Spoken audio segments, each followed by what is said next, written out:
Hi all and welcome back to the channel. I have to admit something, I'm a weak person.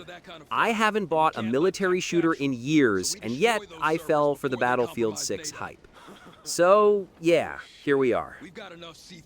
I'll be making a whole bunch of content for it over the next few weeks.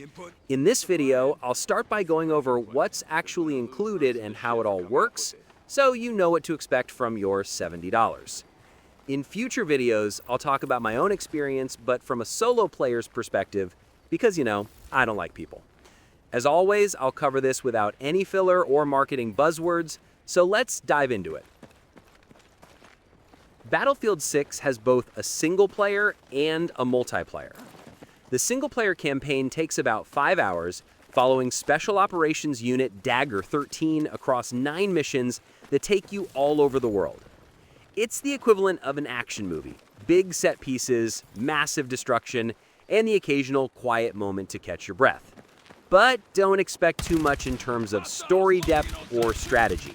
It's popcorn fun, and that's kind of the point. The multiplayer is what most people come for, or at least that's what I'm assuming. Are you playing the campaign? Let me know in the comments. All the modes you know from Battlefield are returning. Conquest, Breakthrough, Rush, Team Deathmatch, and Domination. There's also a smaller competitive mode called Escalation, where capture zones shrink over time to force tighter fights.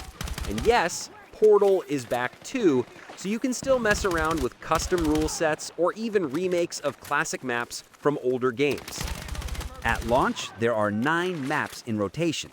These range from tight city layouts, like Manhattan Bridge, to huge open areas, like Merak Valley. Some maps limit vehicles entirely, while others allow full-scale tank and aircraft battles. Each one also has smaller subzones for infantry-only playlists, so they can double as different experiences depending on the mode. The class system is back, but it's more flexible than before. Each class has its own gadgets and abilities, like the Engineer's Repair Tool or the Recon's Sensor Drone. But weapons aren't locked anymore. You can make rifles, SMGs, or LMGs across classes while still keeping their unique gadgets. It's designed to give freedom without losing the Battlefield identity. We'll see if that balance actually holds up over time. Vehicles now actually feel like they have weight again. Light transports, like the LATV or Scout Choppers, handle fast but can't take much punishment, while tanks and attack helicopters are slower, built for sustained fights, and better protected. It's closer to Battlefield 4's pacing than 2042's faster, more arcade feel. In case you played the beta, they updated a bunch of things through the Day 1 patch. Soldier movement feels heavier and more responsive.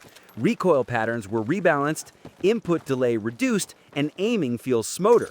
They also improved vehicle armor, tweaked handling, and fixed the UI lag from the test. Basically, everything that felt loose before launch got tightened up, and it shows. At least for your $70, you also get a decent amount of post-launch content, all of it free or earnable in-game. The first season, Rogue Ops, launched at the end of October. It added a new map called Blackwell Fields, a 4v4 mode named Strike Point, where players only get 1 life per round, and new weapons like the SOR 300C carbine and mini-fix sniper. There's also a new APC and a few attachments that expand customization even more. The next phase, California Resistance, adds a suburban map called Eastwood and introduces Sabotage, an 8v8 attack and defend mode where you set and defuse charges across multiple objectives. It also brings back battle pickups, temporary high-power weapons found on the map, something fans of older titles will probably remember. Later in the year, Winter Offensive brings back seasonal variants like Icelock Empire State, complete with a freeze mechanic and an ice axe melee weapon. EA says all these updates are part of Season 1 and will roll out before the end of 2025.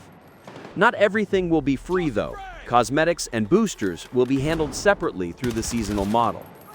To summarize, you get a 5-hour single-player campaign, a multiplayer with 7 core modes and 9 maps, and a roadmap that's already looking pretty full. It almost feels like a classic Battlefield wrapped in a modern jacket.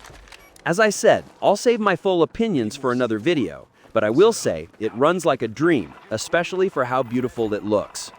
Are you playing Battlefield 6? Let me know what you think so far in the comments. That was it. If you like videos that don't waste your time, please consider liking and subscribing. Thank you so much for watching, and I hope to see you in the next one.